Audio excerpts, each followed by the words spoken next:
Nicolas Dose, on va reparler aujourd'hui des pensions alimentaires non payées parce qu'on se souvient que c'était une promesse de la sortie de crise des Gilets jaunes.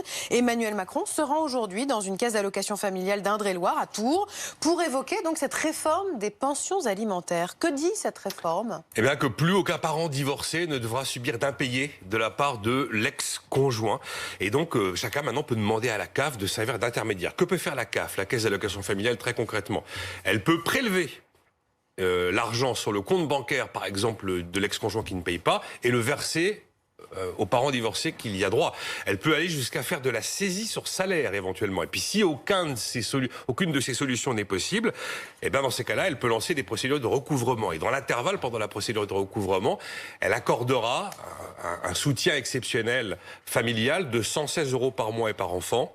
Sachant que la moyenne des pensions aujourd'hui en France, c'est 170 € par mois et par enfant. Et on peut même inscrire cette logique de recourir à la CAF directement maintenant dans les jugements et les actes de notaire qui tranchent les divorces. Nicolas, est-ce que ça concerne beaucoup de monde? Mais maintenant, tous les parents divorcés. Avant, c'était uniquement celui qui avait des impayés qui pouvait a posteriori agir. Là, l'idée, c'est d'agir en amont, d'agir avant, de prévenir en fait ces phénomènes d'impayés. Il y a 400 agents qui sont recrutés pour ça. Il y a un budget qui est estimé à 85 millions d'euros cette année, probablement un peu plus de 120 millions l'an prochain. On estime qu'il y a 100 000 bénéficiaires dès cette année qui sont attendus, probablement un peu plus en 2022. Parce que c'est pas l'épaisseur du trait, les impayés. 30 à 40% des pensions alimentaires ne sont pas payées. Il y a 350 000 familles tous les ans qui sont un peu le bec dans l'eau, qui sont lésées. Donc c'est une bonne réforme.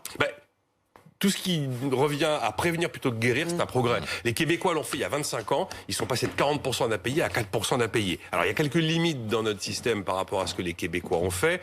Première limite, dans le cas d'un ex-conjoint totalement insolvable, à un moment ça coince, ou qui organise son insolvabilité, ou aussi l'ex-conjoint qui vit à l'étranger et du coup qui est hors radar, et là, qui ne pourra pas être poursuivi par la CAF. Il y a aussi tous les divorces qui ont été réalisés, mais sans aucun jugement, sans aucun titre exécutoire, avec des mentions de pension. Là, vous n'êtes pas éligible à ce dispositif CAF. Et puis enfin, le problème, c'est que la présence de la CAF, un peu comme un assureur en dernier ressort, ça peut parfois avoir des effets pervers, des effets d'aubaine. Ça peut être une incitation, justement, à ne pas payer sa pension.